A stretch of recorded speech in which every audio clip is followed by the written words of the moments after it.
Hey, everybody, welcome to episode number 76 of the Sports Blitz. Yes, folks, you heard correctly. It is episode number 76. We are so excited to be back with you once again here on the Sports Blitz. As always, I'm Robbie. Doug is here as well. Doug, how are you tonight, man? Doing great, man. Doing great. Very excited about this episode. And the first thing I Lots want to to talk do, about. Lots to yeah, talk about. lots to talk about. But the first thing I want to do is I want to thank Ed Schreider for coming on last week. It was an awesome episode. Oh, yeah. I thought it was pretty funny that I asked him one question and he just went with that one question. He just kept going. Every single And talking point that he said us, he literally answered the very first exactly, it question. was So, awesome, and we hope to have him on again. He actually sent us a wonderful kind of like a poster of the camp. But you have to see the episode first, and then what we'll do is maybe we'll try to put it on somewhere where people can see it. But it's really, really cool. It's a poster of the old camp and stuff like that. But I do want to just thank him for coming on last week. It was awesome. It was a great episode. And if you have anything to do with Rivers at all, Rivers Camp, Rivers School, doesn't matter, especially Rivers Day Camp, you got to go on and check that episode out because there's a lot of history there, stuff I didn't even know. same here. Same here.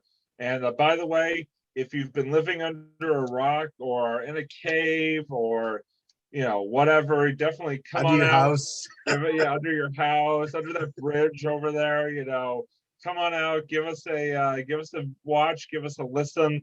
I think you might want to go back in just for a little bit longer. Although we are again slowly but surely heading in the right direction here. But anyway, we're going to jump right in here to episode number 76, and we're going to kick things off, not talking about football. That's going to be sort of a little bit later on, but talking about a team that is actually in action as we speak.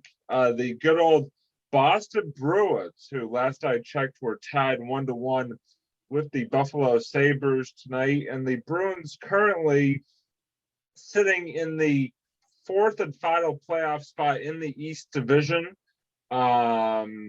They did win a tough game against Pittsburgh the other night, 2-1. And like I said, looking to make it back-to-back wins. Again, yep, go Bruins. By the way, if you hear us saying random things, that's because we have a live chat going on. So we'll post random stuff into the chat as we go. It's a good time. But yeah, so the Bruins, Doug, again, right now hanging on to that fourth spot in the East Division. Just sort of give us your thoughts. I know you like to follow hockey closely, and of course, we do have our Bruins analyst that made an appearance a couple episodes ago that definitely likes to follow the Bruins. Shout out to Deb. But yeah, so the just thoughts on the Bruins play recently. Again, sort of as we head into sort of the get closer to the home stretch of the season.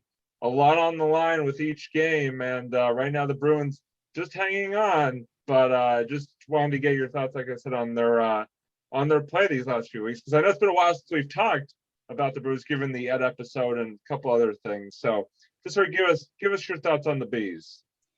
Yeah, I think they're extremely inconsistent, which is Consistently inconsistent. Consistently inconsistent, yes. Yeah. I think there have in some games I've noticed that the offense just hasn't been there, and that's a real issue if they want to beat Pittsburgh. They want to beat some of the better teams out there.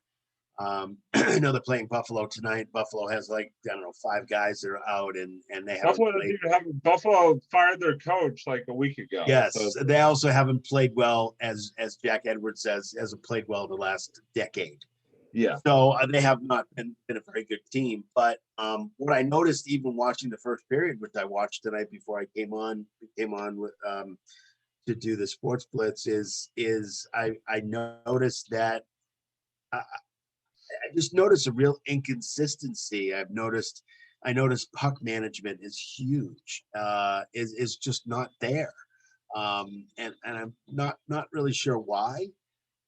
Except there was one mantra that they've been kind of trying to put in. I think Cassidy's been trying to put into their heads a little bit. And I think they just need to focus. Focus is the word.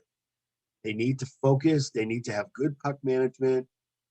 And puck Not management means, limit the turnovers. Gotta limit the yeah, turnovers. exactly. Well, that puck management. There you go. No, I know. But yeah, I was definitely. No, agreeing no, with absolutely. you. Yes, absolutely. No, absolutely. And again, I agree with that. And it's something that the turnovers in their end you cannot do that when you're talking about playing Pittsburgh or Washington the Capitals, or the Capitals. Yeah. So you have to be, cognizant of, and we have some injuries too. I get it. I understand. I get it.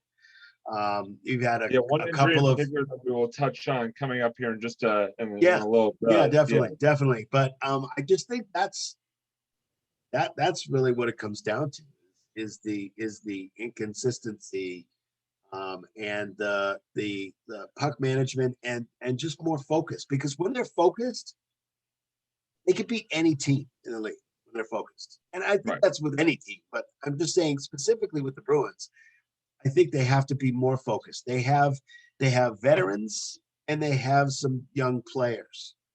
And they just they're playing a guy that they just came up from Providence. His name is Sean. Came from around the Midwest, and I guess he was in Providence this past year, and they brought him up just to see. He's kind of a Torrey Krug type. He's a defenseman. He's got the same body type. He's fast. He's good with the puck. He can score. And we'll see what happens tonight. When I saw him in the first period, he seemed to do fairly well. Again, he's just up from Providence, so some of those guys take at least a few games, to get into it a little bit. They don't just go, "Oh, here I am," and they're done. By the way, sorry, quick update. The Brewers just took a 2-1 lead. Jake DeBrusk scoring the goal. So Bruins currently lead halfway through the second period, 2-1. So that's the focus I'm talking about. No, that's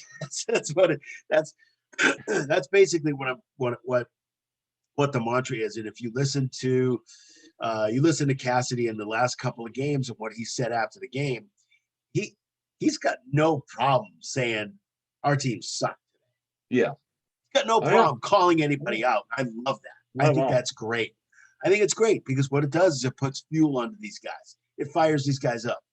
And fireman. Yeah, exactly. Right. And that's what it should be. But that's what I'm seeing is that there's a lack of focus, a lack of, I watch the game and all of a sudden, there's a backward pass, a backward pass, and it gets stolen. And it's like, or why? Just puck right out in front of your own net? Like, yeah, exactly. And why do that? Why be fancy when you don't have to be fancy and just do what you need to do? So, and have that focus, have the puck management. They're going to play Buffalo, which, by the way, is a horrible team. They have six players that have injuries. Two of them, three of those players are fairly good players, very good players. Two of them are very good players. And some, at least two of them, they don't know when they're coming back. They're out indefinitely. So I think they're going to play them in the next month or two, something like that. 10 times. 10 times. Wow. They have to win these games and start getting toward and maybe getting further in front of Pittsburgh. That's what their goal needs to be, but they have to focus, and I think that's been the issue. Well, what are your thoughts on that? What do you think is? No, I completely agree with you. I think they've been just too inconsistent, and it kind of reminds me of another Boston team that currently is playing that we'll get to in a little bit. We have to. What? Do we have to? Yeah, I mean, after last night, I might be ranting. I don't know. I might be ranting. All right, well, I'll brace myself now. I'll brace myself Yeah, now. yeah. Get ready with the Get ropes. ready. Here we go. No, I completely agree with you that they've been consistently inconsistent, as I said before. I think one of the big things is sort of trying to figure out what's going to be the deal with the goaltender situation, and it kind of is a good segue into sort of the next point here is that Tuukka Rask, he's missed what? This is his 5th game in a row missing due to a back injury. That he suffered against the Devils a couple weeks ago. Tuukka, exactly. Yes, Tuukka. Yeah. Exactly. No, you're exactly right. But it's been interesting to watch because now you basically have Halak and the damn Vlader or Vlader. I don't know how you pronounce that last name. I think it's Vlader. All I could think of when I hear that name is Darth Vader. That's what they call him. That's his nickname. I know. Nickname was Darth Vader. Yeah. But because he's tall and scary. No, I'm just kidding. It has a voice like this. Oh.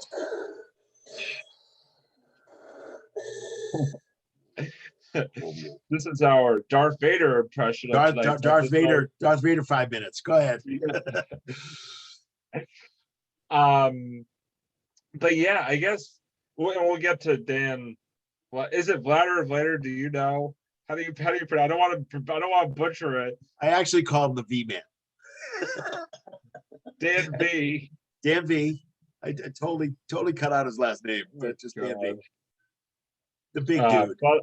But we'll get to him a little bit further on in a few minutes here. But I did want to ask you about the Rask injury and the fact that what at first looked like maybe he'd missed a game or two. Now all of a sudden, like I said, it's turned into 5 games in a row over the last couple of weeks. How concerned are you? How concerned should we be as Bruins fans? The fact that what looked like maybe a short stint injury is all of a sudden turned into 2 weeks worth of missed games in a row. It is a little concerning, except for when I found out tonight that it looks like he's going to play Saturday. Okay. Right. Yeah, it looks like. I did not hear that news. So you're it's not 100%. It's not 100%, but it looks like he's heading in that direction, which is really good news. But you're right. You're right. You're absolutely right. No, you're right, because the last 2 weeks have been very, very sketchy when it comes to that, because Halak is a pretty good goalie, but he's had his issues too. He's no Tuukka. Consistent. He's no Tuukka. Not a Tuukka, but he has won some pretty significant games in the past. By the way, how about you want to talk about looking like Tuukka? And again, I don't want to jump ahead to this guy too fast, too quickly. But how about that save Vlader made against Pittsburgh the other night? I mean, just extend that was Tuukka-esque right there, just extending the pad. Yes. That was unbelievable. You also have to understand the guy's 6'5". He's got a 7-foot reach. So that pretty much covers like the whole net. So this guy, that was a goalie. That was Rask for sure. That was definitely. There was and we'll talk about him in a little bit, but there was a guy on Nashville, and I can't remember his name. He was a Nashville goalie a few years ago, and he was the same size. I mean, I was gigantic. And we're talking like Zdeno Chara in net, with a little bit more bulk. So this guy was 6'5", and nobody could score on this guy. Nobody, because he covered so much of the net. It was almost impossible to be able to score on him. So this we'll talk about him in a little bit, but that was a absolutely tremendous save. And I actually saw it live, so it was just even more tremendous seeing it live. But it was really tremendous. But I think the concern with Tuukka and being a little bit more injury prone is definitely there. I really do think that they're going to need him.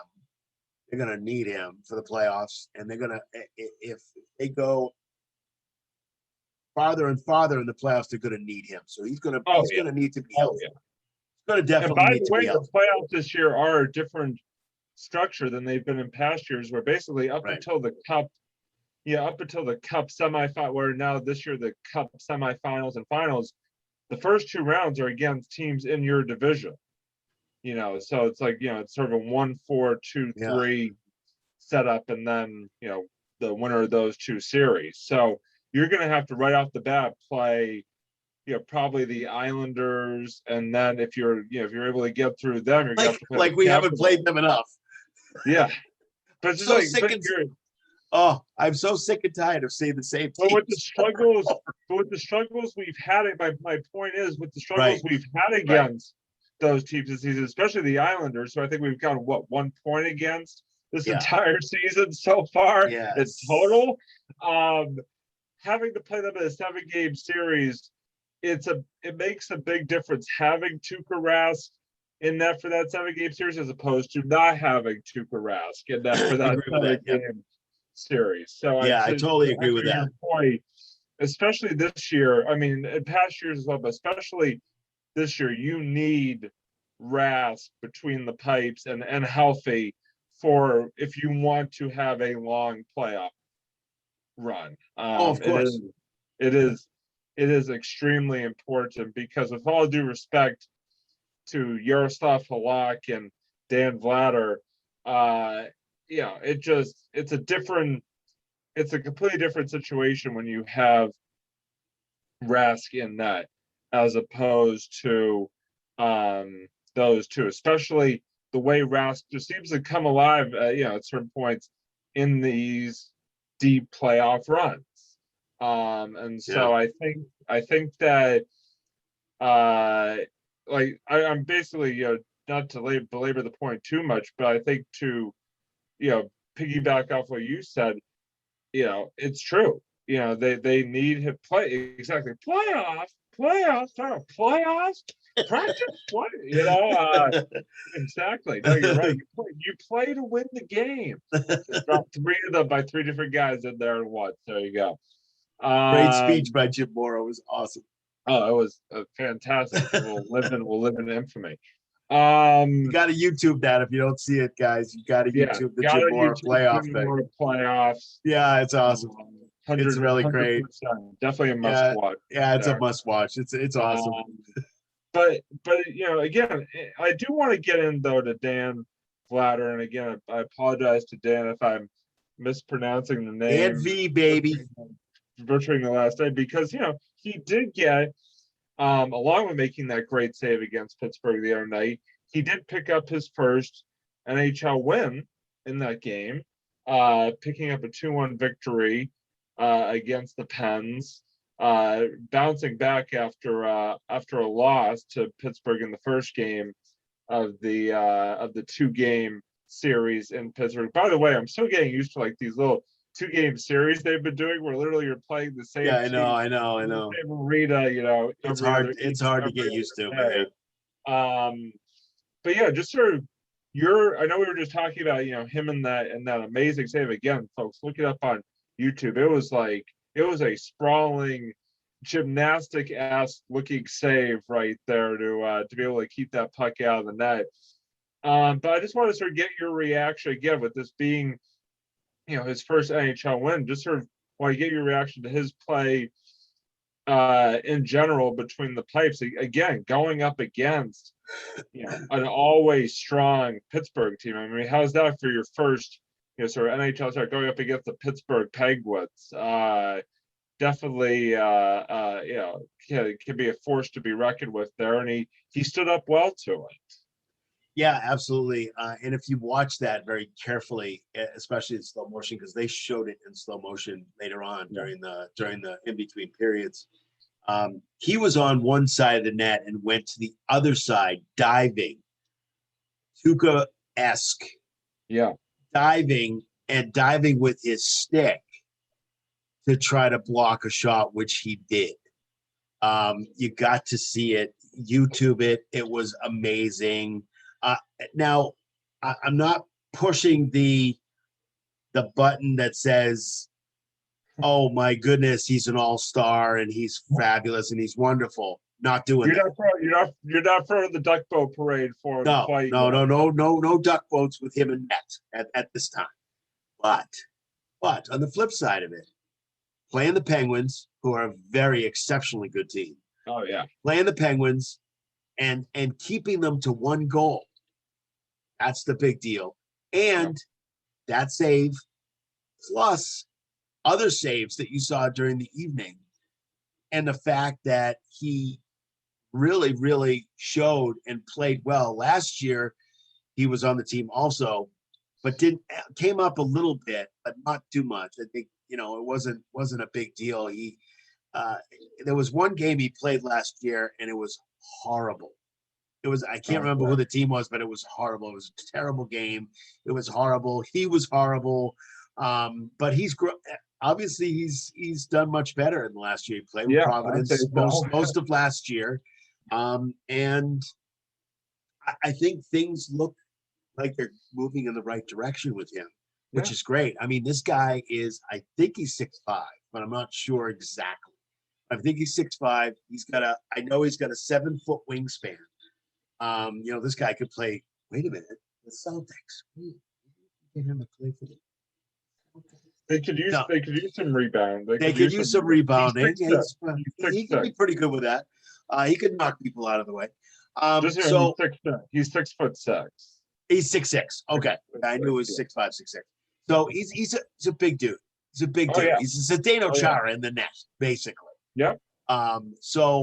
But I look at him as a tremendous amount of promise for this guy.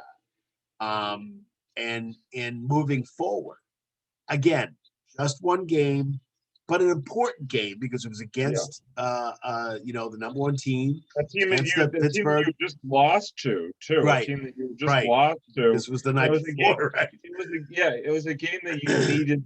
Again, you don't like to throw around the word must win too much, but that game in the sort of the scope of where sort of the trajectory that team was heading into that game was a bit of a must win, I would say. It was a much needed, sort of close, grinded out victory that team neaded. I think it was a confidence booster too. And a confidence booster to know that, wow, he was in net. They can trust him in net. They saw what he did. So to trust him in net like that is like not just huge for him, but it's also huge for the team too. It's a huge confidence booster on that. So I definitely think, and again, not pushing that button to say, hey, he should take over. No. I'm not there yet. Not there yet. Not pushing shit out the door quite yet. Right. One game, he did really well. Let's see if we can bring him in, maybe give Tuukka some rest a little bit, maybe bring him in on a couple games. If we get to a level where we're in first place and we're way ahead or whatever, which I can't really see happening this year, but it may. But bring him in a little bit here and there when there are games that we don't really need to. 3-1 Bruins. Craig 3-1 Smith Bruins. Late in the second period. Craig Smith? Yes, Craig Smith. Excellent. Oh, this is exactly what I wanted to hear. The first period was not good for them, so it's good to hear that they've switched things around a little bit on the motor side. But no, I think you were played up a great game. Nothing after the first period. How was it not that? I mean, it wasn't that bad. I don't know. Again, I saw up 1-0, but again, if you watch, I'm not looking at the score. I'm looking at the play. True. And the play that I saw was the fact that Sabres would go down and they would get into a mode where they were shooting. There was nothing. They weren't taking things away. In the crease, they weren't taking things away. They were going 1-on-1 each time. They would go down. Bruins would go down, shoot. Buffalo would go down and shoot, but there was nothing in the middle to take away any of their shots or anything like that. So I didn't find that was consistent play. Yes, we were up 1-0, but still the play wasn't. They should have been up a lot more. And even if they weren't up a lot more, you look at the actual. That's what I was looking at is the actual play itself. I see. But yes, they were up 1-0, which is great. I just and I wasn't commenting on that. I was commenting on the actual play itself. That's No, no, I mean, it's a good point. I mean, obviously you could be ahead, but still not play well. That is for especially sure. against Buffalo, who's just Yeah, absolutely horrible right. team. Yeah. We And can't if they're reiterate getting enough that Buffalo is literally like one of the worst teams in the Eastern Conference right yes, now. They are yes, not and if good. yes, and not if we're playing down to their level, that's a problem. That's And not we good. That's a can't big do that. problem. We Yeah, cannot no, do you're that. right. So Absolutely. we have to play, you know, fast hockey. We have to puck management. We have to be more consistent. And there has to be a ton of focus. And it sounds like they're focusing now, mid to late second period, yeah. But there has to be that same focus. Doesn't matter what kind of team you're playing. I don't care if it's the last place or, I think at this point, I think Jack had mentioned the fact that they were below like last place. So I think there were 4 games out of last place from the last place team. Yeah. But anyway, it just needs to be more consistent, a lot of puck management, and the focus on scoring and defense, and try not to, try to focus on the takeaways and making sure that you're playing solid hockey. No, you're exactly right. And speaking of a team that is lacking in focus and consistency and is free falling down the standings at a alarming rate, uh, I do want to. There's a kind of a perfect segue into the good old Boston Celtics, who, after giving us a glimmer of hope prior to the All-Star break, things were looking so up and peachy when they won 4 games in a row heading into the All-Star break, have returned from the All-Star break and have proceeded to go 1-3. That lone victory being against the Houston Rockets. They currently sit in 7th in the Eastern Conference. Yeah, Doug. I know you. I've been bracing myself for the last about 20 minutes to get your thoughts on this. I'm just going to ask you straight up, and I wrote this on our outline. What the hell is going on with this team? um, By the way, I didn't put the hell on the outline. I just added it in for dramatic effect. So yeah, I noticed that. I was like, where did that come from? Which is fine. That pretty much tells the story. So I don't know. I'm not. hang on, let me brace myself. Let me back up a little bit. Brace myself. Here we go. I just think this 2 or 3, and this is just my opinion. Just watching them and having a problem. Having a problem watching the Utah game, having a problem watching Cleveland beat them. Cleveland? Seriously? Talk about consistently inconsistent. These guys have been totally inconsistent. There is a tremendous lack of focus, except for maybe at least 2 players, maybe 3 at the most. I think that there are some injuries that we're kind of dealing with, but I'm not going to give that as an excuse. And just like we talked about 3 weeks ago, I think there's a lot of dead wood on this team, and that's just my opinion. There's a lot of guys that aren't playing. There's a lot of guys that shouldn't be playing. And who are, those guys who I said shouldn't be playing are the guys who aren't playing. So we're good. I just think there's 2 players that are playing really well, and I think the rest, maybe 3. I'll put a third one in there. Obviously Jaylen Brown and Jason Tatum are playing very, very well, up to all-star level, like they've been playing. And I think Marcus Smart's been playing fairly well too. He's been hurt, so it's he just came back. So I got to give him a little time to kind of get back in. He's gotten back. He's gotten back. Marcus Smart is back when when he's shooting the ball, when he's shooting from outside way too much, but that's a whole different story. But yeah, Yeah. no, he's been a welcome addition, especially on the defensive end, which I think we all expected when he did come back. So that has been, I agree with you that his return has been a bright spot to this team, even though they haven't Yeah. played like it over these last few Maybe not games. offensively, but defensively. So yes. Yeah. Yeah. I mean, yes, you know Marcus Smart's back when he's shooting threes from half court. So you know that's just that's again what I'm talking about, is that you don't need to necessarily. And Daniel Tice is still shooting threes, which I could go on a whole rant about that. Literally, I But big men literally are want, supposed to be shooting threes these days, I but you literally have to want, make them. no, but I literally still want to put an electric shock tag on Daniel Tice and shock him every time that he goes to shoot a 3-pointer. That feeling has not changed, and his propensity to do that has not changed, and it continues to drive me absolutely up a wall, like this wall right here next to me. But yeah, it is. But anyway, that's a rant for. I already kind of did that rant earlier. That's sort of a rant for a different time. But yeah, it's just not good. They're just not good to watch right now. They're not playing consistent basketball.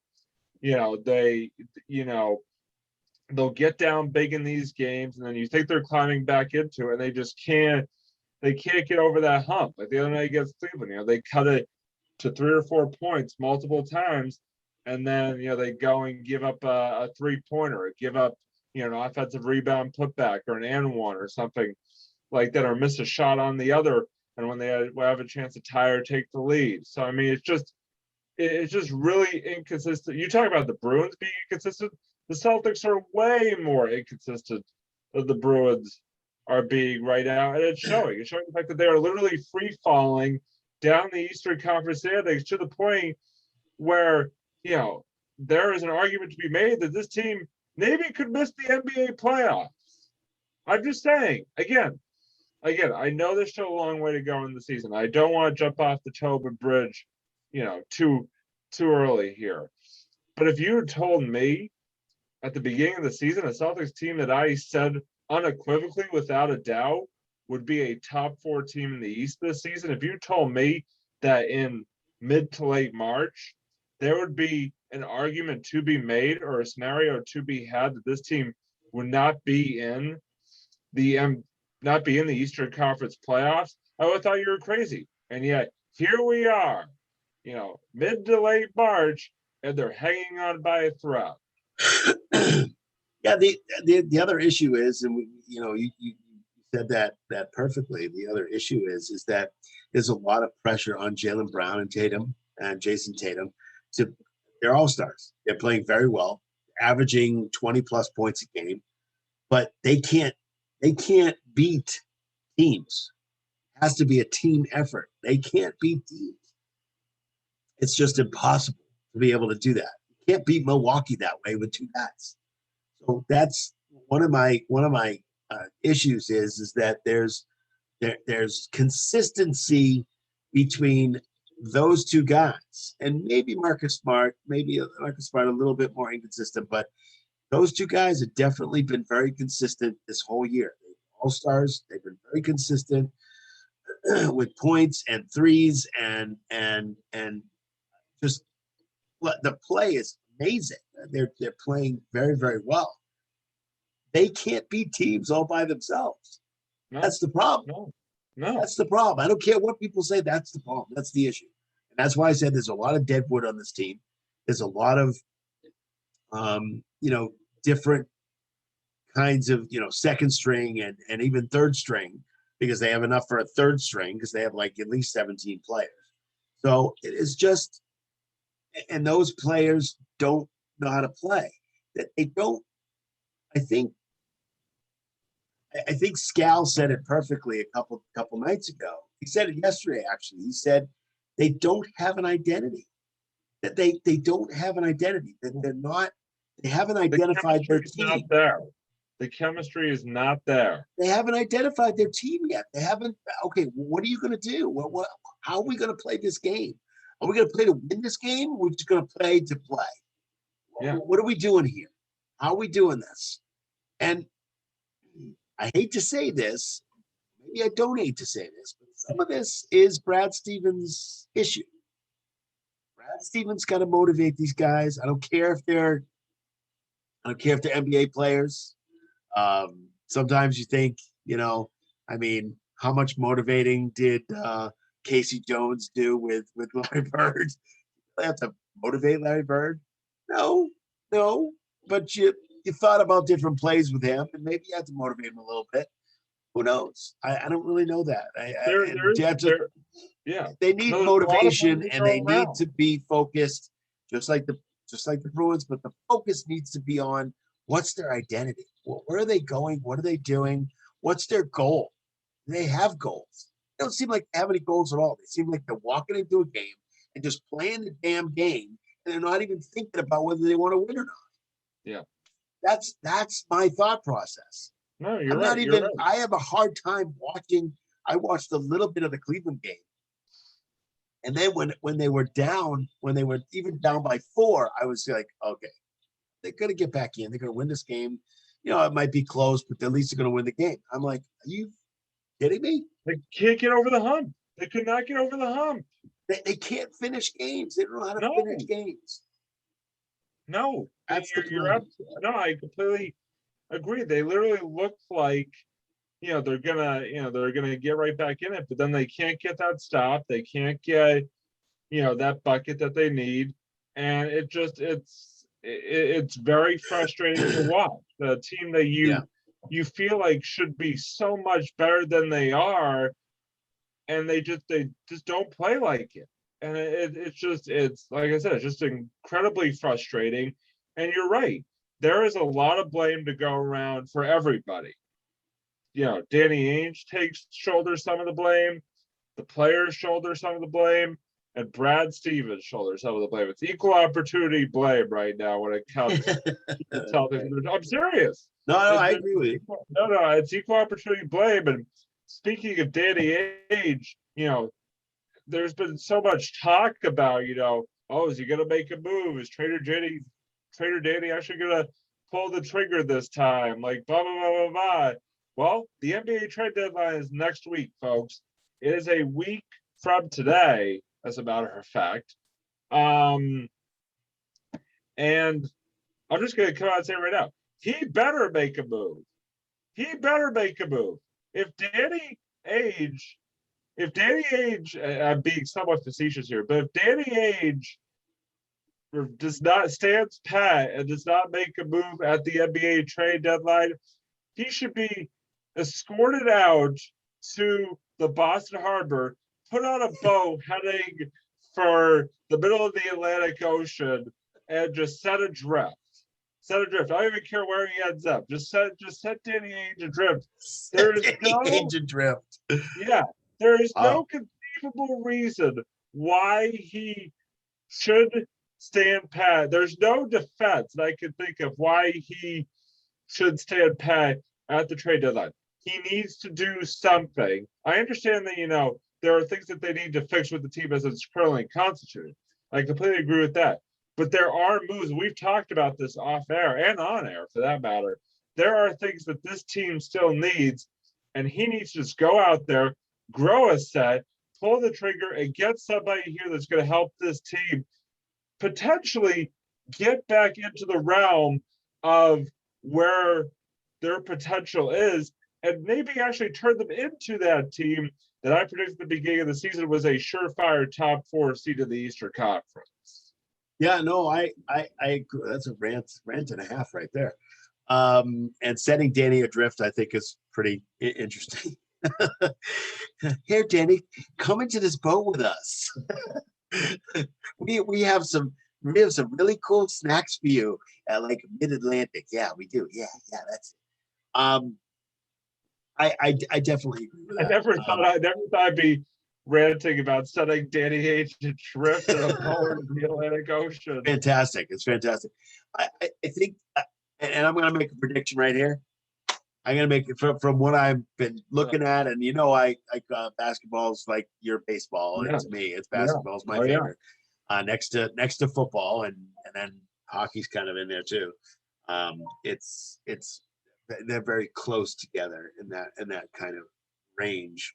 Um, there are some players out there that, of course, have been rumored and to you know, Barnes and Aldridge and Collins. Just found out today that Collins is not going to be traded. Anyone. Atlanta wants to hold on to him. I don't really know why. Danny Ainge just recently said he doesn't think he's going to use the trade exception until the end of the year, and he can do that That's what I heard too. if he wanted to. He doesn't have to use the trade exception because we actually have a few more. Enos Cantor is actually a trade exception for him too. We got one for him too, which I was surprised. We have four actually, plus the big one, plus 3 other trade exceptions that we can use. So whether he wants to use that for now, I don't think he's going to do that. And a matter of fact, and this is going to stun everybody, and maybe it won't, I don't think he's going to do anything. He may do something if there's a buyout, like if Aldridge is bought out. Wait, hold on a second. Yes, hello. Yes, I would get that bow ready because I don't think Doug predicts Danny's not going to do anything, so we may have to set him adrift in the Atlantic Ocean. Okay, thank you. All right, get the bow ready. Yep, thank you. Bye bye. Gas it up. Get the boat up. Yeah. Gas it up. Get the boat ready. I'll set it out on one of those old Rivers laser sailboats that Right. Exactly. Yeah. Like that's definitely a drift boat too. Yeah. You could probably use one of the motorboats too, because you're guaranteed that one of the motors is going to break. So it's definitely something you can use on that too. I'll use Larry Witt's old rowboat. Yes. Yeah. That's perfect. That's perfect. But my opinion is, I think he's going to do a small move. He may do a smaller move. I think the NBA is really tight right now. And I mean tight as in there are so many teams that are like on the cusp of, playoffs, possibly getting them playoffs if they win so many games or whatever. There's so many teams that are in that realm that it's going to be a little bit more difficult. That's the first thing. And I'm not giving an excuse. I'm just saying that that's what I'm hearing. Right. That's the first thing. The second thing is that it's easy when you do a buyout. Aldridge is a center, 7-foot center from the Spurs. And they've already said that he's bye-bye. So, but they can't find a suitor for him because nobody wants to pay him. I mean, he's not a bad player. He's in his 30s. I think he just turned 30 or whatever, but still, he's not a bad player. But right now, teams don't want to trade anybody right now, and they don't want to pay the player if it's just, especially if it's just a rental for 2 months or 3 months, whatever it is. They certainly don't want to do that. But if it's a buyout, you can go and grab the guy and say, "Hey, I want to be there." Now, the Heat also are thinking about him also buyout.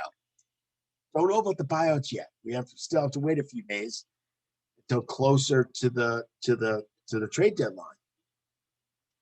Right now, I don't know. I really seriously do not know if he's actually going to do anything. I think he thinks this team is good enough to at least get into the playoffs. I'm not even sure of that now. I don't know. They have to show me a lot more than they're showing me. They have to get a winning streak going. They have to start winning games and showing some kind of identity to the team. I don't see that happening right this very second. So I don't know. It's kind of up in the air. And I have been railing for this. PJ Tucker just got traded to Milwaukee. PJ Tucker was also on the Celtics list too. PJ Tucker being a rebounder, power forward type player that they're looking for. And he said he's looking for like a power forward that can shoot. So we're talking about like, was it Marvin Barnes from the Kings? Harrison Barnes. Marvin Barnes is totally somebody else. Maybe we will get Marvin Barnes. Never know. I'm not really sure. I think he's used to work at Rivers. Not really sure in boating. I think we put him out on a sailboat and he didn't know how to sail, so he's probably still out there on the pond there, the lake. So Harrison Barnes is good because he's got power forward, that 6'9" power forward that can shoot pretty much from anywhere. He can shoot threes, he can shoot inside, and he's also a rebounder. And he's also got playoff experience because he started with Golden State when Golden State was winning all those championships. So that would be a perfect opportunity to kind of, get somebody like him. The Kings are thinking now that they're going to, now they may not want to trade him because now they want to build around him. So again, these teams are going, well, I'm not sure if I want to do that. And I'm not sure if I want to. So if he does, if Danny would surprise me if he went all out on somebody right now or in the next week. That would be a big, huge surprise to me. That's the first thing. Do I think he may do something small? He may get some shooting. But I don't think Vucevic is another one from Orlando is another one where he's a great center. He is having a career year this year. 24, 25 points, probably between 10 and 13 rebounds. Playing amazing. Are we going to rent him for 3 months and then try to get him into the fold? I don't know. I don't think Danny's going to do that. Yeah. See, the issue I have, hey, listen, the issue I have with Danny, to tell you the truth, is that he's way too cautious. He's way too cautious. He doesn't ever want to give up anything because he's nervous that he's going to buy the farm and all of a sudden he doesn't have a farm behind him. It's gone. And sometimes you have to lay it on the line. If you think your team can not only make the playoffs and you got 2 superstars, which you already got, add a third superstar, you got a freaking team. They're not going to beat the Nets. There's no way they're going to beat the Nets. No, not even close to being able to be close to beating the Nets right now. If they get a third superstar and an off the bench shooter, and I'm not talking about Richard, who's a rookie, who's actually been playing very well. He's been playing very, very well this year. The shooting has been amazing from this guy. But getting somebody, an Ellison, off the bench it's like a Ray Allen type to be able to come in and do some scoring off the bench, in second string, off the bench kind of, we're down by 3 and we need 3 points to tie kind of situation, or we need 3 points to win. You stick Ray Allen in and all of a sudden you got instant points. That's the kind of guy we need also. Somebody off the bench. But do I think Danny's way too cautious, man?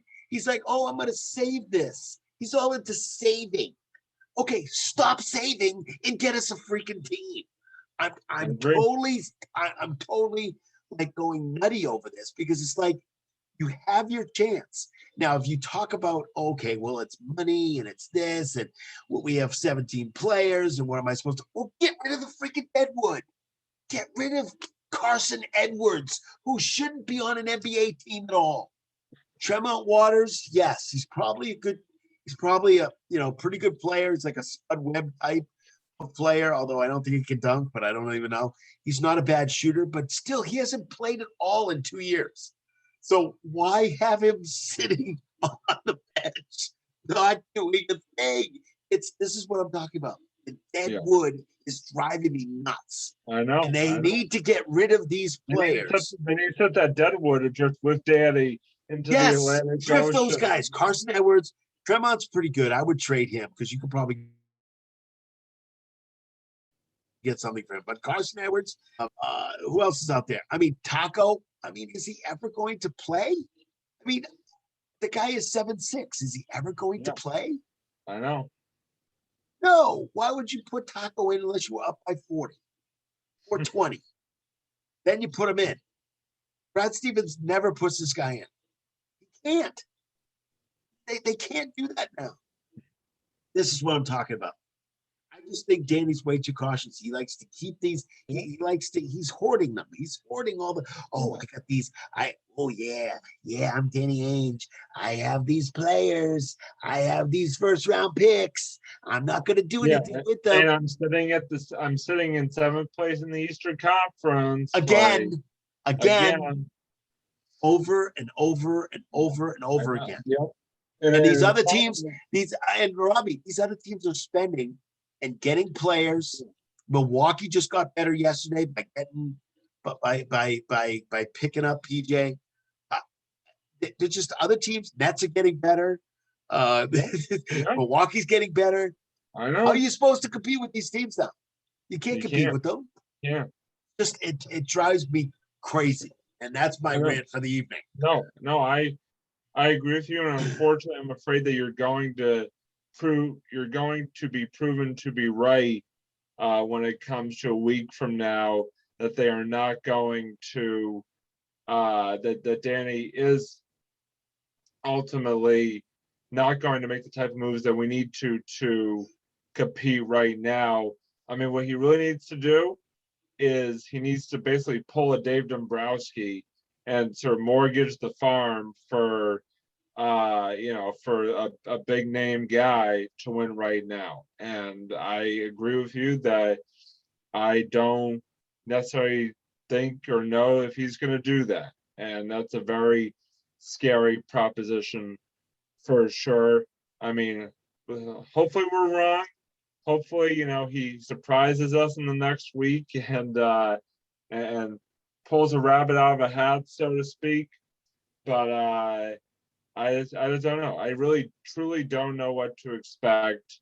And that's a scary thought, given the promise and the expectation of the Celtics team heading in to this season. Now, speaking of a team that is making moves and is making a lot of moves, for that matter, just 3 days into NFL free agency, it is our beloved New England Patriots, who literally have spending spree. Literally have opened up the vault and said, "Come on in and just take whatever the hell you want." That's right. That's right. He's got the credit card and he's using it. Yeah, he really is. I mean, Bill Belichick has gone all out in the first 72 hours of the free agency process. Let me just run down. I actually have the list here too. I have the list here, so I can. No, I'm going down the list. I'm going down the list. I don't know why I wrote all this stuff out. I wrote. I have it too. All right, fine. I have it too. So, in the first 3 days of NFL free agency, the Patriots have signed Montrevious Adams. I don't know how to pronounce that first name. Montrevious Adams. That's why I wanted to do it, brother. By the way, Bruins are up 4-1. It's Montrevious Adams. Today. They've brought back old friend Kyle Van Noy. They have brought back Miami. Carroll. They have signed Hunter. Excuse me. They have signed. What? Yeah, seriously. Yeah. Hunter Sneeze. No, I heard what you said. Okay. Little delayed reaction there. But Bless you, by the way. They have, thank you. They have signed Hunter Henry, tight end from not San Diego, the Los Angeles Chargers. They have signed Henry Anderson. They have signed Kendrick Bourne, wide receiver from San Francisco. They have signed Nelson Aguilar, a guy that was once trolled by a guy that was involved in saving people during a fire in Philadelphia. Look it up on YouTube. Matt, I'll tell you later, but you folks at home, you look it up on YouTube. All right. They've signed Matt Judon. They have signed Jalen Mills. They have signed Davin Godchow. And they have signed Jonnu Smith, tight end for the Tennessee Titans. And on top of that, earlier, they traded for old friend Trent Brown. So like I said, the Patriots have been going all out during the start of the free agency process. And by the way, they're not done from what a lot of people are reporting. They are not finished yet, which is a quite has generated quite the excitement here in Patriot Station after our 7-9 finish a year ago. Exactly. Doug's rocking the hat tonight.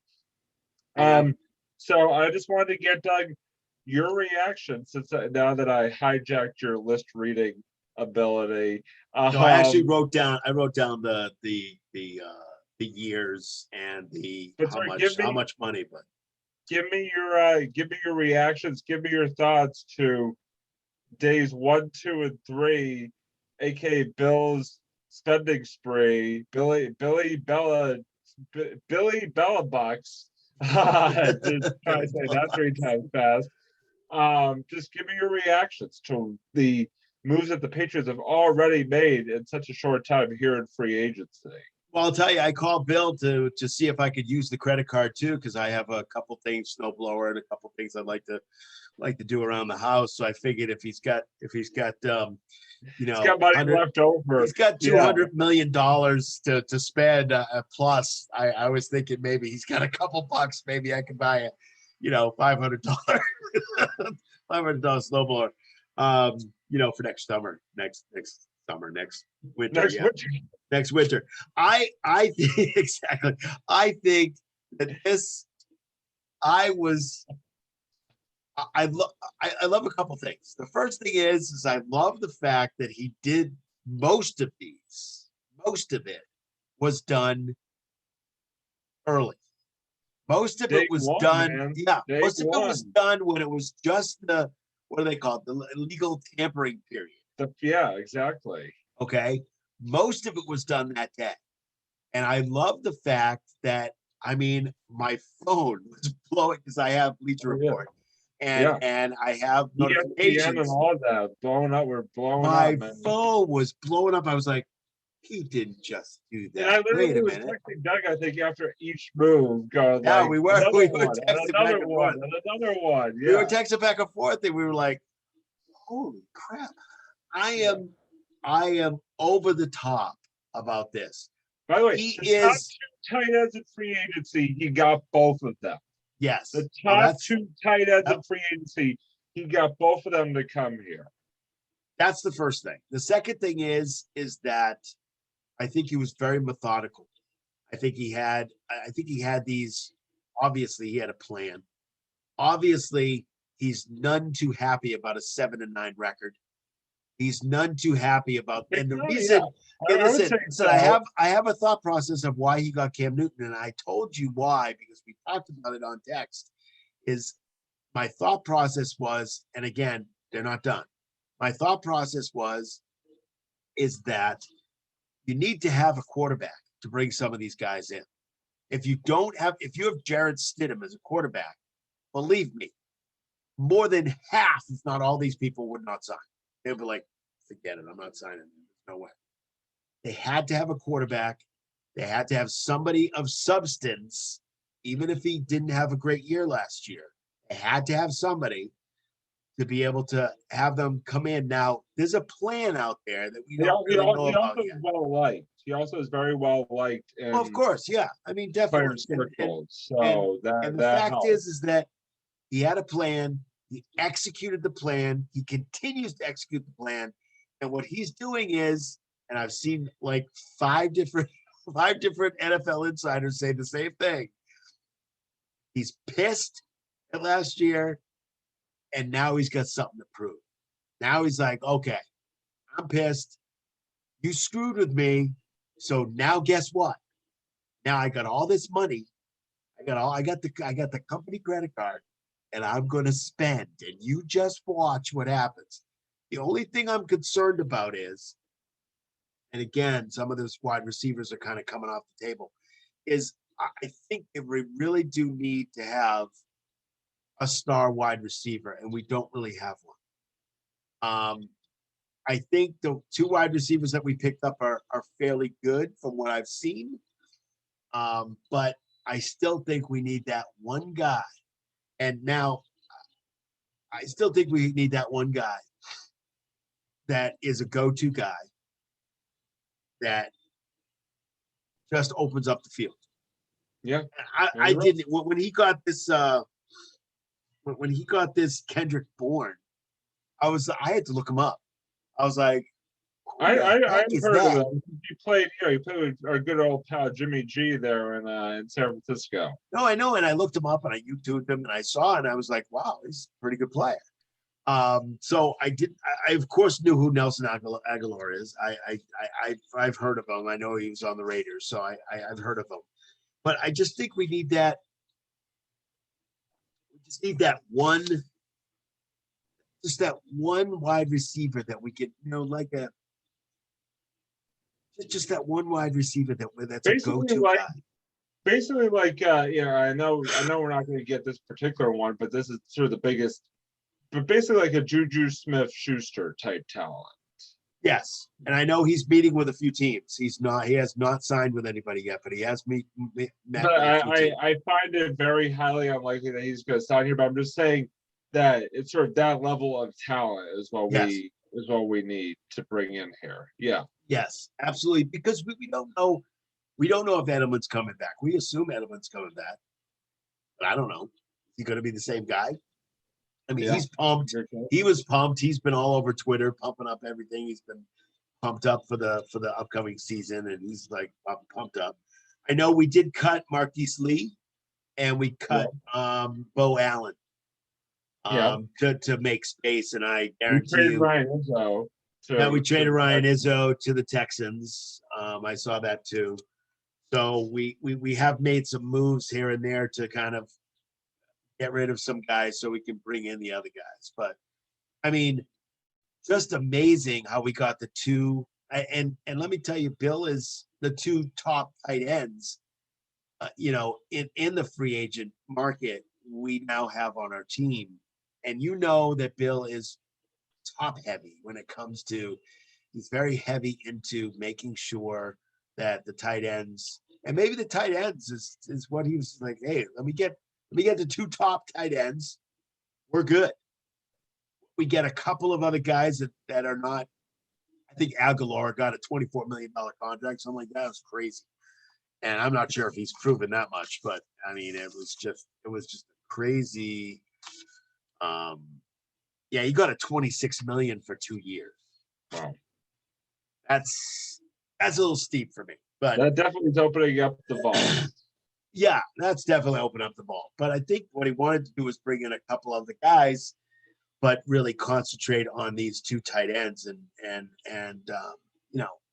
just think it's phenomenal. I just think it's absolutely phenomenal what he did. And I am very much looking forward to the next few days and to see what else he can come up with. Because I know they're looking at a running back. And they may be looking at another quarterback. Yeah, don't be surprised. Don't be surprised if he picks up Mariota.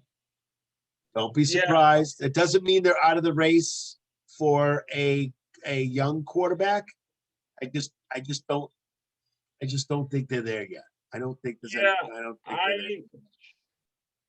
I'm torn on my predictions, let's call it, for the quarterback position, because the thing that is eating at me when it comes to whether or not they are going to pick up another proven quarterback, I'm not talking about through the draft, but the thing that's eating at me when it comes to whether or not they are going to pick up another proven quarterback is, and maybe you can give me a reality check on this, so I know how good you are at giving me reality checks. But is that why would Cam, and again, I know I kind of jotted down that I want to talk about that signing, because we hadn't really talked about it on an episode since he since he re-signed. But why would Cam sign, especially who said straight out that he feels like he has more left in the tank and that he wants to go out and show everybody that he still got it. Why would he sign such a team friendly deal with so many incentives if he thought that he was just going to be a backup? And that's why I'm afraid that the talk about bringing somebody more proven, not through the draft, bringing in somebody more proven into that starting job may be being overhyped a little bit, because when I look at that contract that he signed, and I look at sort of things that he's saying, I just don't know why he would come back for that particular deal. And to be, if the talk was that he was potentially going to be the backup quarterback again, I hope that I'm wrong in feeling that way, but when I look at that, it gives me a sinking feeling about what we're going to see at that position come week 1 of the 2021 season. So Doug, give me a reality, give me something, talk me off this ledge that I'm on, talk me off the Tobin Bridge. Like what are no, I'm serious. Like what are I'll tow you back in from the mid Atlantic. Yeah, please do. What are your thoughts? My thought is that I don't think there was a talk about him being a backup or being a starter. I think what he realized, I think what Cam realized is that there's not a lot of teams that actually want him, because there's a lot of teams that actually have their own quarterbacks and blah blah blah. I don't think that. I think that Bill and him had an understanding. The understanding is that, and Bill does this every single year. Maybe not when Brady was around, but he's done this he has done this before.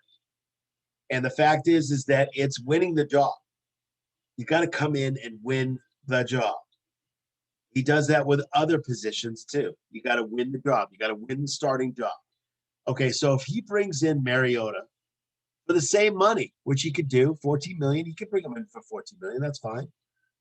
Bring him in for about that much money, because Mariota was making like $7 million last year or something like that, a lot less, about half less. Bring in Mariota, you maybe bring in a young guy. Then you have Stidham still on the team, and you get rid of him. Now you got 3 or 4 quarterbacks, and they're competing. They're competing for the starting job. That's what Bill does. So what my feeling is that I think there was some kind of understanding that if Cam couldn't find anybody else out there, that Bill would kind of be like, yeah, let me see where we're at. Let me see what's going on. I think Bill really likes Cam a lot. I think he's been glowing about Cam for the last month. He's been glowing about him when he's talked, and he hasn't talked a lot, Bill Belichick. But I think one of the reasons why Cam sucked was not because he can't throw the ball. I think they didn't have anybody to throw to. I mean, that's what I just said. I don't think he had anybody to throw to, and I think that's why Brady was like, okay, I'm out of here. And there's some other reasons too, but we won't get into that now because we talked about that ad nauseum, and I don't want to talk about Brady because he's not on the team anymore. But I think that the reason, I think that may be the plan. And I'm not saying they're going to bring in Mariota. Maybe they bring in Jimmy G. Maybe they do that because there's some talk about San Francisco getting either a younger quarterback or getting one of the other quarterbacks, that other free agent quarterback. So that's also a possibility too. So San Francisco, if they get another quarterback, maybe Jimmy G will be available. Who knows? And maybe you have him come in. I don't know. It's kind of a mixture. I heard Tommy Curran say tonight that he said, yeah, exactly. I think I don't think that Bill is necessarily into getting a young quarterback right now. But with the people that are with the quarterbacks that are there now, it's the same as it was last year. But we also have a lot more weapons this year than we did last year. Oh, yeah. And he's also Bill's also got some dead wood, and I guarantee you Bill's going to get rid of that dead wood. No problem. I'm not even worried about Bill. Bill's done that in the past. So anybody that's dead wood is He's already started. He's already started. You know, he's already started. Yeah. He's already all started that. doing that. But Yeah. that's what my feeling is that listening to some of the NFL insiders and Patriots insiders is that's what I think is going to happen. Yeah, I hope you're right. And maybe you know, these additions that they made maybe will make a big difference. You know, if Cam is in fact, if we get to week 1, Cam is in fact the starter, maybe it will make a huge difference. Having, you know, Smith and Henry, two, you know, very good pass catching tight ends, having Bourne and Aguilar and these guys. Great blocking tight ends too. So yeah. So I mean, maybe having a better stockpile of weapons will make a big difference. It's going to be very interesting. I mean, obviously, I'm very excited about all the moves. Don't get me wrong, but I don't think, like I said before, I don't think that they are done. I hope that they're not done because there are still some pieces that I feel like they need to bring in, whether it be on the offensive line. They sort of got to sew that up, and then also, you know, again, just sort of looking at what is they lost Cannon and Tooney too. So, you know, you got to replace those guys with somebody. So let me ask you. I know it's not on our sheet here, but let me ask you. You know, is David Andrews gone too? What is your thought there on whether or not David Andrews will be back? Well, I'll tell you this: it's a distinct possibility. I think that he's, and the report I saw is that Bill had offered him money. Yeah, they offered him some of the, well, I don't know what they are, but they're, exactly. There's no determination of what he offered them because it doesn't say, but it does say that he offered him money. So, and he declined that particular thing. But if he can't find a team out there, he's probably going to be back. But I don't know. It's kind of a toss-up. I think that's part of the reason why they signed Karras is in case he doesn't come back. So that way, you know, Karras could step into that center role. Bill is so good with making sure he's got some kind of backup plan. He's got plan upon plan upon plan. He's got 4 or 5 plans that he can probably put into place, and he's got those set up. And yeah, that's why he got Karras back, is because he's already played for us. He knows us really well. And I thought it was a good move just in case for some reason, you know, I mean, Karras is a viable, you know, at his position. And I think I think that's why he did it. And it makes sense. Totally makes sense. Would I like to have David Andrews back? Oh yeah. Oh, definitely. Absolutely. But again, it's like, you know, you see what Bill did the last few days, you know, in a 2-day period, 3-day period. And you're like, oh, geez, I'm back to him. Bill would we trust now. I'm back to, you know, him using the credit card and him using I'm back to like. Go for it, Bill. Yeah. When he gets pissed, this is what he does. He was just waiting to do this. He wants to stick it to the haters and to Brady. I feel like he kind of wants to directly stick it to Brady. It's like, okay, you want a Super Bowl? Watch this. Like, and that is kind of a perfect segue into sort of my final thing about the Pats I wanted to talk about is that right now, I heard something on the radio earlier that I guess Vegas in their latest odds ranks the Pats as 7th odds wise in the AFC. So I guess what I want to ask you, Doug, is, you know, given all these moves so far, you know, and sort of balancing that out with, you know, the fact that they have lost a few guys as well that we were just talking about. Where does the team, as it currently stands now, obviously there's still a long way to go before next season, but where does this team stand in terms of the AFC, in your opinion, when we look at just the first 3 days of free agency? Yeah, I think they're a little bit better than seventh, to be able to. They had about below Cleveland. They had it below Cleveland odds wise. I'm not sure. Well, with the moves that they just did, this is a recent, Yeah, as in the yeah, last couple of days. yeah. Were they high? Were they on drugs or something? I mean, what? I don't I understand that. don't know, man. It I'm doesn't just make telling you, I'm any just telling sense you to me whatsoever. what the experts are saying. And, And I use the term in quotation marks.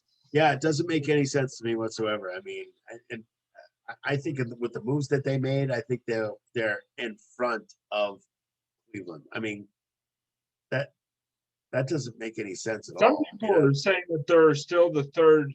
They're still only the third third best best team team in the AFC. in the AFC East, I don't behind know. Buffalo and Miami. I All think. right, I think. I think Buffalo they're is back above. I think Buffalo, they're I back believe. above Miami. I think you got to I put them think they're above better than Miami. Miami now. Yeah, I think they're better than Miami, but I'm I not sure if agree. they're better than Buffalo, but I think they're definitely better than Miami. Yeah, I would say so, 100%.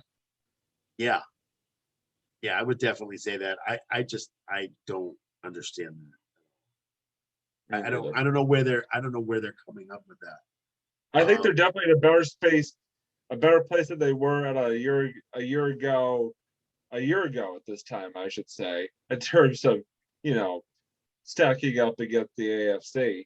I think they're definitely right in the midst of the playoff hunt. The way they currently look, if they get a couple more pieces, then that it strengthens their case even further. So yeah. yeah, I definitely think it's gonna be a much funner team to watch this season than it was in 2020. I think Oh that yeah, is one definitely. thing that is for sure. But yeah, I mean, it's still a long ways, obviously, till the season starts, and so a lot more remains to be done and said as we continue on here in the NFL offseason. It's been fun so far, and it'll continue to be fun to see what more Bill sort of pulls out here as we go along. But I did want to touch on one final thing before we wrap on tonight's episode, because obviously, unlike last year, there unlike last year, there are a lot of sports going on and a lot of major sporting events going on this March as opposed to last March. And one of them that is always yearly tradition is the tradition of March Madness, the NCAA men's basketball tournament, which kicked off tonight actually with first round games. The whole tournament this year is being played in Indiana, sort of in a bubble format, so to speak, which is very interesting. But hey, at least they're having a tournament, like I said, unlike March of last year when everything was shut down. Um, but I wanted to ask you, Doug, just sort of briefly here. I know, I was sort of talking about this off air, but just some thoughts that you may have about March Madness this year, and any sort of even just right off the top, any sort of teams that really stand out for you heading into was always a really fun time in college basketball. Yeah, I was to give you a little summation here. I don't typically watch the tournament until it goes to about 32 teams and then down to 16. I typically, because everything is so, it's not out of sorts. It's just like a different kind of situation. So Right. I like to watch as they get down to 16 teams and even 32 teams. I think I start watching at 32 teams because then I start to get Basically, that really second into. weekend and beyond. Basically, that Right, sort of right, second exactly. weekend and Yeah. beyond. Yeah, I hear that. I hear that. I hear Yeah, that. absolutely. And again, I think it's and I love basketball. So I Yeah. used to watch the tournament a lot. I used to watch it, especially the mid '90s when UMass was doing exceptionally well. The old Marcus Yeah, Camby the old Marcus days. Camby Yeah. days. Yeah, exactly. Yeah. But Yep. but what I did was I just compiled a list of teams to kind of look at if you're starting to watch the tournament, just the teams that I think, and again, just my opinion Yeah. of teams to watch. Right. Not teams that are going to win necessarily, but just teams to watch. Right. Teams I think are pretty good. That if you watch them, it's going to be a good game kind of situation. So the teams that I thought about are, I'm just going to list them right here, and Yeah. then I can have your thoughts on what you think, or we can just go to the next, go to the next level. But the teams that I think are good teams out there that I think will do well in the tournament, and I was talking to Robbie off air about this too, and the fact is that even tonight I was watching CBS and I was watching one of the, I don't know, The experts on pundits. this. Yeah. The expert, whatever it was, I didn't even know who he was. One of the experts out there, just talking about a team winning. And I think it was Illinois. He was talking about Illinois. It's like, oh yeah, Illinois may win or may not win. I'm like, okay, well, one team wins and one team doesn't win. So he's like, well, they could win every and game. I think they're a good team, but they may not win this, so I'm not really sure. And then the other guy who was, he was going from himself to another guy was saying, Right. yeah, like one team wins and one team loses. Thank you so much for that insight. It was just very funny because they don't really know what to say right now. When it starts getting into 32 and 16 and stuff like that, then they start really analyzing what's going on and stuff like that. So the teams I have that I think are good teams out there. This is in no order, by the way. Yeah. It's just teams to watch. Iowa, Illinois, Virginia, Arkansas, Alabama, Baylor, Michigan, and these last two definitely watch is Texas Tech and Gonzaga. Those are the teams that I think that are very good teams out there. And again, I just picked it, and not in any order, not in any order. Just those are the teams that I think are going to do, going to do fairly well, and you'll probably see them move on in some way, fashion, or form. But those are the teams that I think that people should start watching. Yeah, no, that's a very good list. I think all those teams are very high on a lot of people's lists for sure. I know a couple of those teams you mentioned are very high on my list, which is kind of where I wanted to go with this, is sort of just to give the folks at home, without going through my my whole bracket here, which by the way I have right here, my official bracket that I filled out. Of course. So I just want to give my final four pick. I'm going to give Doug a chance to sort of do his sort of final rounds pick as well, coming up here in just a minute. But I want to give my sort of final four, final two, and champion. And two of the teams that I have in my final four, Doug just mentioned in his list. So on one side of the bracket, I have Michigan, and I have the University of Virginia meeting up in one of the final four games. And then on the other side, actually, I have Ohio State and I have Syracuse meeting up. And I actually have a very intriguing finals matchup, especially for those of you out there that like college football. Michigan versus Ohio State for the national championship. Yeah, Doug knows what I'm talking about right there. Quite the rivalry between those two, especially in football. And I have my drum roll, please.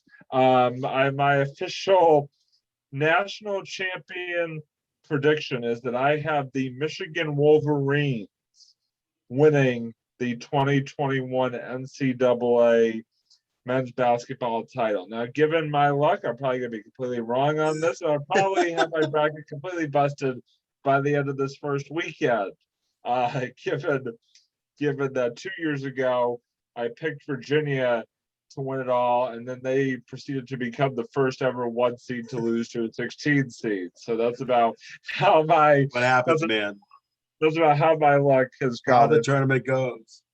But Doug, I was curious to sort of get your take on who you think could very well come out on top when it comes to these next few weeks of March Madness.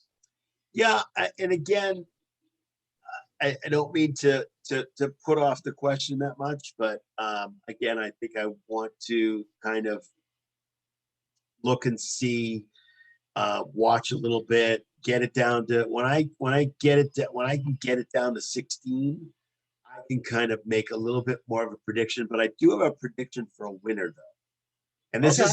is an early prediction for a win. I don't have a Final Four yet.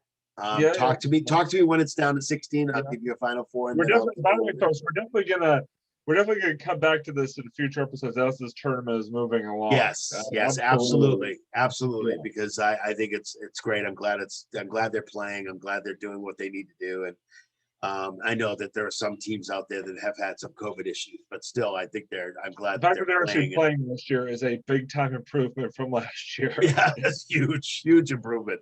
It's also something else to talk about, which is great. Yeah, So yeah, that's also really exactly. huge. I mean, that sports is actually, so we got something to talk about. Going on into late March this year. Right, exactly. Yes, exactly. So I have been just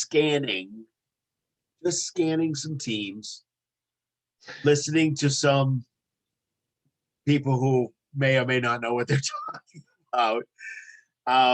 I don't even have a final two, but I have a early prediction for a winner. Okay. All right, Early I'm ready. prediction. And my Do early you want a drum prediction. roll? Do you want a drum roll? No, that's all right. All right. But my early prediction, for the national championship, in my eyes, is going to be Gonzaga. It's Okay. their year. It's time. Okay. That's my Okay. early prediction. And again, just like you with Virginia, I might be totally off. You know, But I that's could my early see. prediction. I could definitely see Gonzaga going all the way, or they're kind of one of those teams where I could see them going all the way, or I could see them losing in like the second or third round, Right. depending on who they run up against. Yes. Personally, Yes. I'll be completely honest with you.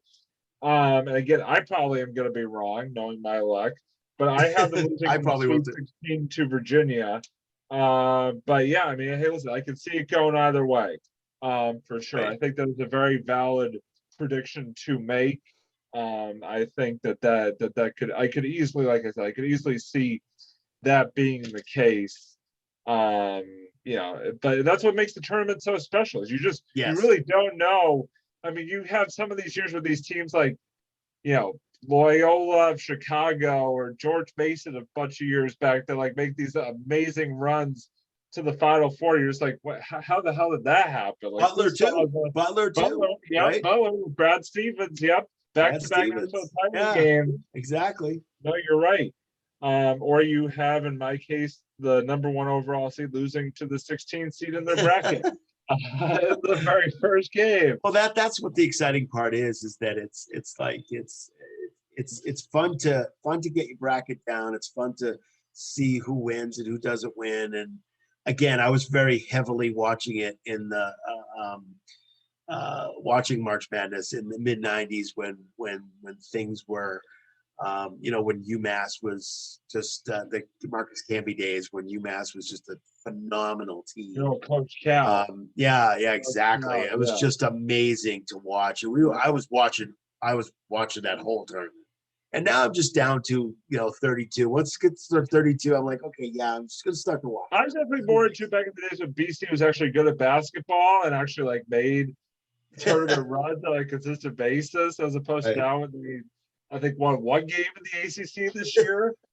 Just fired their coach. They just hired a new one just recently. But yeah, that team has got to right down the drain there. Unfortunately, at the past Well, years, you're gonna do.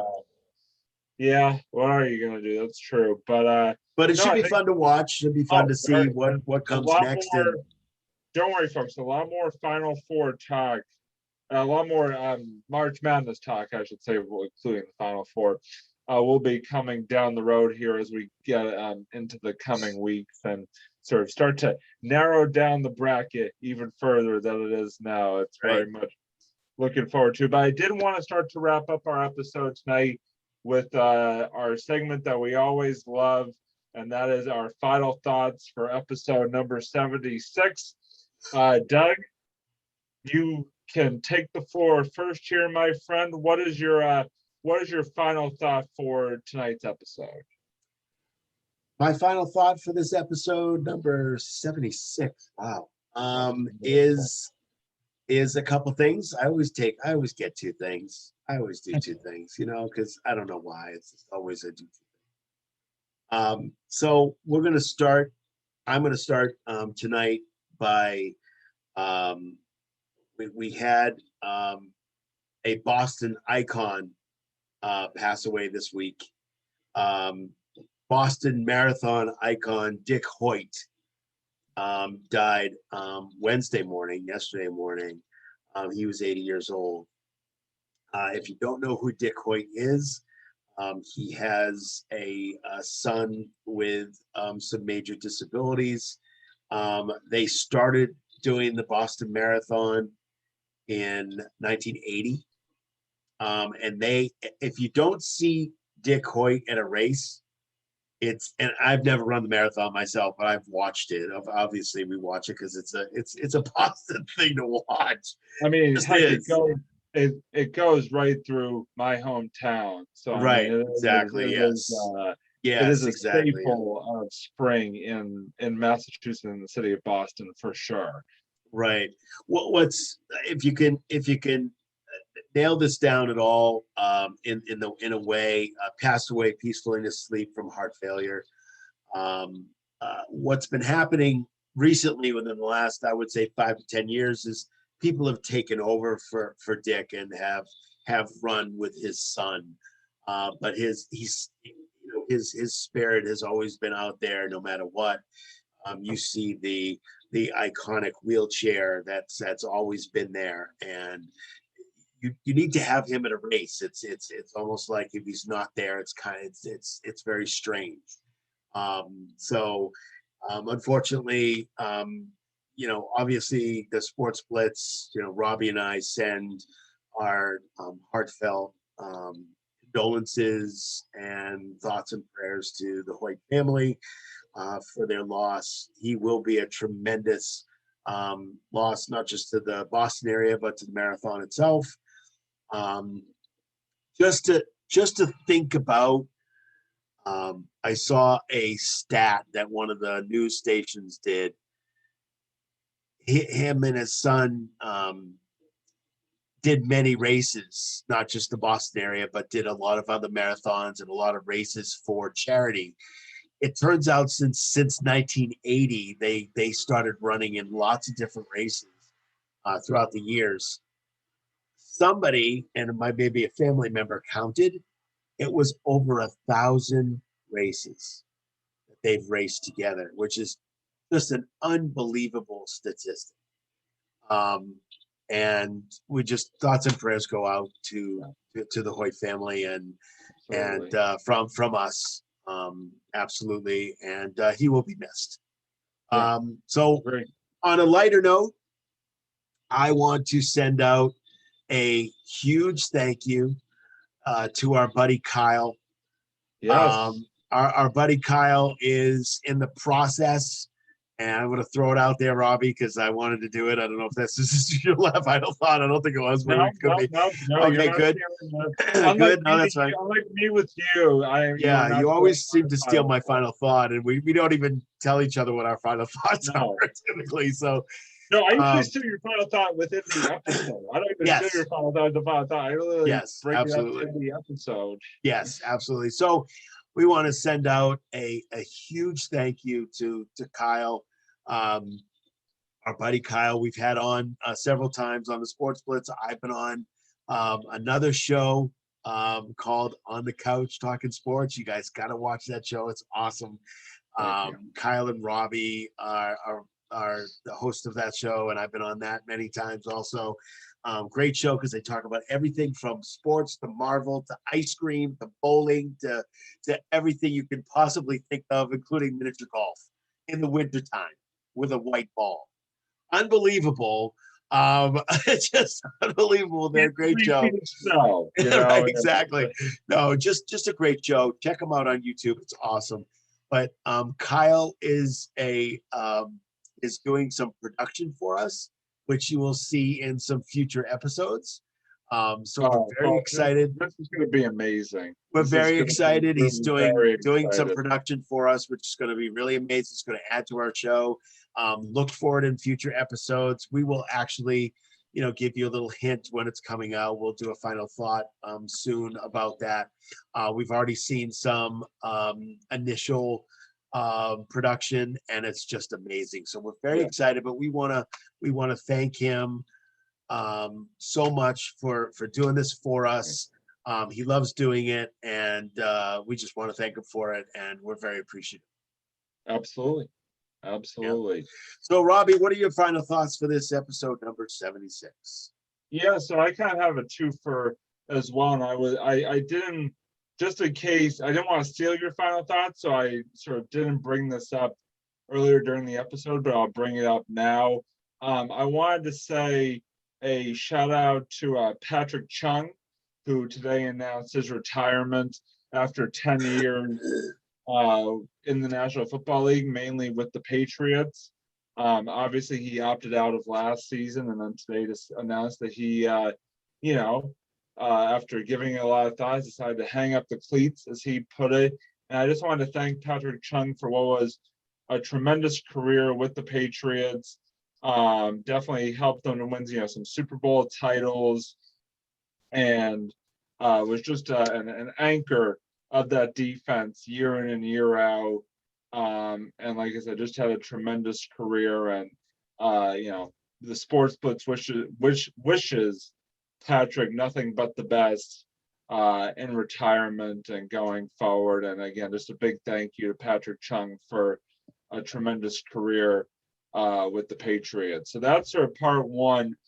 Part two has to do with a little college hockey. The conference tournaments are wrapping up in college hockey this weekend, and last night was the hockey semifinals involving my favorites, the Boston College Eagles, who were the top seed in the tournament and played host to UMass last night. Well, unfortunately, they fell in the semifinals last night to UMass Lowell 6-5 in double overtime. But what I wanted to talk about was this: is that people, as they are known to do, fans of sports in general, they tend to highlight, rightly or wrongly, one or two plays that in their mind, basically decided the outcome of the game, whether or not it actually did or didn't.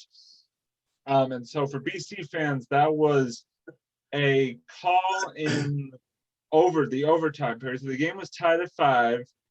It went to overtime, and BC scored a goal and thought that they had won the game. They went to review, and the officials determined that the play was offsides, and so thus they disallowed the goal, what would have been the game-winning goal. And then fast forward to, double overtime, where UMass Lowell scored the game-winning goal to take home the 6-5 upset victory. But my point is this: is that BC fans should not be griping about the call, the no goal call in that first overtime, because first of all, it was a borderline call. It could have gone either way. But second of all, BC entering the third period of that game last night was winning 4-1. That is, yes, you heard me correctly. They had a 3-goal lead, 4-1. They held the 3-goal lead in entering the third period of the game last night and proceeded to lose the lead. Did take a 5-4 lead after UMass Lowell came back to tie it at 4, and then UMass Lowell again tied it up at 5, forcing overtime. But my big point is this: I'm just going to sort of say it straight out, and short, sweet, and to the point. If you blow a 3-goal third period lead, you do not deserve to win a hockey game. I don't care if it's the NHL. I don't care if it's D1 college, D3 college, high school, middle school, Pee Wee, whatever the case may be. Going If on, baby. if you blow a 3-goal lead in the third period, the final 20 minutes of the game, you do not deserve to win the game. And so basically BC fans, unfortunately, believe me, I'm a big BC fan, but they have nothing to whine about when it comes to the disallowed goal in overtime, because bottom line is that the game shouldn't even have gotten to overtime. You should be able to hold, at the top seed in the tournament, you should be able to hold a 3-goal lead in the third period in your home building in a tournament game. So congratulations to UMass Lowell on the victory, on their comeback, but just BC gotta be better. Hopefully they could turn around and have a good run here in the upcoming NCAA tournament. Maybe use it as a little motivation to have a deep run in the NCAAs. But definitely, you're not going to win hockey games when you blow a 3-goal third period lead. That's what it comes down to. So that's sort of what I got. For Little rant at the end there, too. I like that. It's It makes sense. It makes sense. Am I wrong? No. Nope. It's logical. Yeah. Totally logical. But so you're not wrong. That is going to wrap up episode number 76 of the Sports Blitz. Thank you so much, everybody, for tuning in. As always, again, episode 77 coming up. We'll have more on our very exciting production announcements that we were talking about earlier. More on that, and also more exciting sports talk. So very much looking forward to it. So yeah, check us out. Make sure you check us out. Check us out. YouTube, SoundCloud, Facebook, Twitter. Facebook. We're all over. And hey, if you like us, we want to hear some shows that you may want to do too. So subscribe, click the bell, put a little comment in so you can tell us that you want to hear something, and we'll do it. If you want to have a whole Final Four episode, a whole March Madness episode, we'll do it. Just give us the ideas, because we want ideas from you guys too. Absolutely. Yeah. Couldn't have said it better. So until next time, that's Doug. I'm Robbie, and we'll see you next time here on the Sports Blitz, everybody. Bye. Catch you later.